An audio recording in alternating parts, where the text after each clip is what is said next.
Huh? You know the stone form? When you look at that stone and it's there forever. I mean, that stone is there for such a long time. And I'm just curious if that consciousness of that stone like goes off to the metal form and another soul comes into that same stone because it's there for such a long time, you know? It's like amazing to me. Soul doesn't, there is no soul, that's what Baba says. But for us to understand it, he just gives this little understanding. There's no such thing as soul, and you can't say that there is no soul. And yet there is, we say that there is a soul. In order for us to understand that there is a soul. But what is the soul? Soul is nothing but existence, infinite and eternal. It's the existence that is there, you see. But if that, there's Just a minute. So now take the example. Now what's in here? Here is the hill. You talk about the rocks. Seclusion hill, yes. So then, this is the example that he himself had given. This is, you give existence to that hill? I said, yeah, there is the hill. Then when you give existence to the hill exists, isn't it? That it must have a soul because there is existence. So where is its soul? Is it on the top of the hill or at the bottom of the hill? Or is it in the center? Where is the soul? This is what Baba asked us. Somewhere in it must be the soul. So Baba says, suppose if the hill were to be broken into two, then what would you call it? So the hill is broken into two. Means what? Something has toppled down. So what will you call that huge heap that has toppled down? Say rock, big rock has toppled down. So you give existence to it, that it is there. So then I will ask you, where is the soul? So as soon as you give existence to something, when you say the soul, I will say answer that it is on that which has toppled down, that has a soul. That the stump that is left behind, you give existence to it, then there is a soul. As soon as you give existence to anything, it has a soul. You break it into two. A matchstick he gave. He was using a matchstick just to take the little what you call scratches here, and he had that, and he says, "Here is the matchstick, isn't it? So it exists. So where is its soul? Is it in the knob here or at the bottom of the soul?" And he broke into two. Where is the soul? As soon as you give it, whereas it was existing as a whole, it has a soul. As soon as it is snapped into two, it has soul. On this side and this side, it has soul. The very existence is the soul. Yeah. So what happens is, again the same figure, the thing, the specks that you see, you call it a soul. Because you give existence to the speck, isn't it? But that soul is, you give it a soul because it is so firmly linked to the oversoul. It hasn't got its independent soul, but because you give an existence to it, therefore, and that you give existence to it, why? Because it is existing because of the existence itself. You follow? Yeah. Because there is no such thing as that. Then he says multiple souls are in a body. Every pore has a soul. Every pore has life, and this and that. Yeah, it is there. There is no doubt. Multiple souls are there in us. So many bugs and bacteria inside, and all this sort of thing. Because you give existence to it. It all is nothing but that oversoul. All this is nothing. Is the non-existence. Existence is the nothing in everything, in the everything. So that's why it turns people mad, you see, when they get the first experience of his universal being. Nothing exists. Yeah. It's such a shock, just as you come from the States in jet plane, you said you are jet lag and you can't, what you call, focus upon anything and all that. So what about that? What will you call it? What sort of a experience that would be, you see, when you find that nothing ever existed? And I was under the concept that everything exists, this we call everything. Yeah, but there is that thing. Nothing is there. All this is nothing, just a shadow play. That's what he says. And that's why I'm asking you all, it's all words, words, words, words. When will we experience these things? Give any existence, you call it tape recorder. Has it a soul? As soon as you identify it as something, it has a soul. For our understanding. But really speaking, for the one who is God realized, he will take it as a speck on him, a blemish on him. And there would be no difference between that and a person. No, no, nothing. Yeah. Yeah. That's why Baba says, didn't I tell you all some other day about him telling us about the attributes of him? That it is you who give me the attributes. I am attributeless because of my existence. It all stems from my being existence, infinite and eternal. You were there, no, the other Yeah, day? you were talking about the Bodigar prayer that day. Yeah, I didn't realize that it said both things until you mentioned it. So it is there like that. If you tell him that he is attributeless,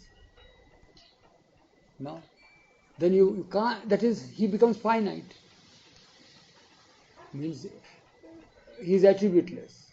Right. It means there is a limitation. Right. He doesn't have attributes. Doesn't have attributes. Or if he has So attributes, then he has no attributes. limitations. That is also a limitation. Yeah.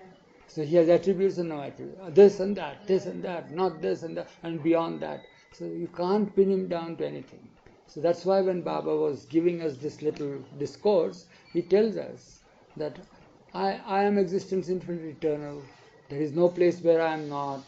I am everywhere. No nook and corner that I am not, and so forth. That's his experience. And when I'm everywhere, means directions, you give direction because there's no direction. In infinity there's no direction. But for our understanding we say everywhere, isn't it? So then there is no room, there's no nook, no corner, no hole where he is not. So then I must be knowing everything. Nothing is hidden from me. So omniscience is there. You give the attribute. So then when you give me the attribute of all knowing, then what is that all knowing that you say? We say that all knowing is knowing everything. He says, no, it's not that. That is not the thing. All knowing is not, for you it is all right. Means you translate all knowing means what? Knowing everything. But what is the experience of the one who knows everything? That there is nothing to know. It is like that. Why there is nothing to know? Because he is everything and everyone, everywhere. To want to know something is a separateness, isn't it? So there is no separateness. So it's a poor attempt to become it. You're wanting to know. But I am it. So what is there? Is there anything to know? There is nothing to know. That is my all-knowingness. You follow? Like that. Eric? Part of the explanation, though, doesn't satisfy me. I'm confused about part of it. When you're saying that you break the matchstick and there's both places have a soul because we give it existence, that makes it be that soul is conditional upon a human apprehending it. Yeah, What about all those universes that are going with some have just stone, some have stone and metal, some have different universes in evolution where there are no humans to be aware of any of it? They still exist. But they exist in the sense it is what exists is the imagination of the all-existent being, the amness that exists there. Yeah. It is that imagination that is as such for us. We do not exist at all. We exist in his imagination. And why? In order to clarify the matter, in order for our limited minds to understand and all that, that non-existence that we are is given existence by saying that you have a soul, individual soul, all these are individual souls. But really speaking, there is no such thing as individual soul. There is the only oversoul. All this is nothing but the impression of the oversoul. Yeah. So when these impressions are worked out, nothing is left except the oversoul itself. So they do exist as non-existence. We call it existence. This is Maya. That's why we call it that stones exist, rocks exist, gases exist, this exists, that exists, and all that. It is there. They do exist in the imagination of the infinite one. You see, who has started imagining? It is the imagination of infinite existence. You know, Erich, here's something that I find, I know it's probably futile to try to understand these things, but I do find this confusing, and I always have. Although what you say I can understand. But, you know, I can sort of relate to the idea, in God Speaks, Baba uses the term drop soul. So it's like a drop around the soul or something like that. And No, not a drop around the soul. Or It's a drop of the ocean. a drop of the ocean. Yeah. Okay, the drop soul. That's a good figure, you see. It's Yeah. like a drop soul. A drop soul. It's a drop of the ocean is a drop soul. The whole ocean is the oversoul. And in that the drops are there, they are the souls. For our understanding, he says Yeah, that. yeah. Literally, it is not there. There's no drop there. Yeah. Unless you create a drop. Uh-huh. Unless you have a bubble on it or something like that, you see. And this bubble is nothing but our imagination, our impressions, I'm sorry. Yeah. Yeah. So then you say, oh, this is a bubble.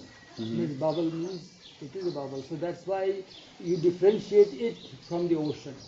As Uh-huh. soon as it is differentiated from the ocean, then you have that individuality. Hmm. So what is it? I don't even know. It's I guess it's so confusing when you try to think about it. But I can sort of relate to the fact that although I don't exist, nonetheless I'm quite definitely a particular drop soul. That's my How do you say conviction. you don't exist? You do exist, but not existing as you conceive yourself existing. Uh-huh. But then, You for example, exist in not just this limited existence, but you are existing in the true sense. yeah, And because you are linked with that, and the impressions are there, therefore it makes you exist as what you call God, right, or this or that, like that. yeah. But from my perspective, I have a continuous experience, and presumably when I die, I'll still have a continuous experience and come back as another person and still be unbroken, except for not remembering it. But now, when you get to Seclusion Hill, you know, I start to ask the question, well, you break Seclusion Hill in two. Well, I may sort of say there are two souls, and therefore there are, but nonetheless, 20 people coming here separately, not having talked to each other, would also see the same sight. So there must be something there outside any of our looking at it. It must be in itself. An independent existence. Independent of me, that is to say. So what sustained, I don't know how to say this, it's sort of like, the question like, when a rock dies, we see it sort of crumbles into little pieces. Well, what about the drop soul? I mean, what has become, like I'll go on into other bodies. What about these rocks? What do they do? It's sort of, I can't quite explain it, but do you sort of see the sort of confusion? Rocks. How do rocks evolve? Like Baba says they go on to metals and then metals and everything. Well, how does a rock die? Like if a rock were to cease to identify with its rock shape, well then it would vanish, because what would sustain it besides that illusory consciousness, imagining that it was a rock? Erich, Monty has the answer. Money. Monty has the answer. The thing is that rock experiences of the rock is because of the impressions that it is a rock. And whose impression is that? It's rock's impression. So go to the very bottom of it. Who is experiencing that? It must be the older soul, I guess. Yeah, it is that. It is that it experiences itself through what? Segregating itself from its oceanic unlimitedness and experiencing as a drop soul, a drop as a drop, experiences as a rock. You follow? But it is linked with that. That experience, it is linked with its, you may call it its parent, and that parent experiences it as a drop. And because the parent experiences as a drop, it considers itself as the drop considers itself as a drop. And the drop considers itself as a drop because it sees itself as a rock. And but who is seeing it and who is experiencing it is the oversoul. So there is nothing beyond it. It is because it is so closely linked with it. But we try to dissociate ourselves for the sake of argument, debate, understanding, because of the true limitations of our minds. So we segregate these little drops differently and then create a philosophy on that. In order to understand, in order to reach to the very ultimate. Otherwise there is no such thing as anything other than itself, the emness, the isness, that is that infinite isness. So even to try to talk about a particular rock going on, evolution is sort of meaningless. Is that what you mean to say? Yeah, it is. But then what is it after all? Mind is there, wants to know. And why the mind is there, why it wants to know? Because it all started wanting to know who I am. And I am being the infinite. So the answer is also infinite. You are infinite. It doesn't stop at being a drop, doesn't stop being a rock, doesn't stop being an animal or an insect. Go on, go on. You are not this, you are not this, you are not that. I am not just this, I am not just this. Really speaking, I am not just this, I am not just this. It goes on and on and on and on and on. These are the experiences that we say that we are having. It doesn't solve the question that who am I? I'm man. No, it's not that. You are not just man. You are man as word, woman as her, man as me, and so forth and so on. As black, white, this, that, all rich, poor, this, that also. It doesn't stop at just saying, all right, this species is I'm that species. No. And then in that species there are individuals also. He is so infinite. His infinitude has no limits. If it limits itself, it's finished. That's limited. But ad infinitum it goes on because it's wanted to know who am I. And in each there is the assertion, I am it. And that is called realization of it. Of it. That's all. Rock realization or whatever it might be. But when you're dreaming, it's sort of the same thing that happens when you're awake and you think you're not dreaming. At least Baba sort of used that analogy. Yeah, it is. But then why do people not dream the same In the thing? dream also you don't feel that you are dreaming. Only rarely you feel. In the dream also you feel that as if you are living. Right, exactly. Just as rarely we hear in this dreaming now, rarely we discuss that it's all a dream, is that, or one rare person experiences, no, it's really a dream. You follow? But at the same time again it starts living the life. Likewise in the dream also, although we dream, we don't say that it's a dream, we are kind of living that. We are living in our dream. You are cordially invited for tea. Some drops here. Why did you start?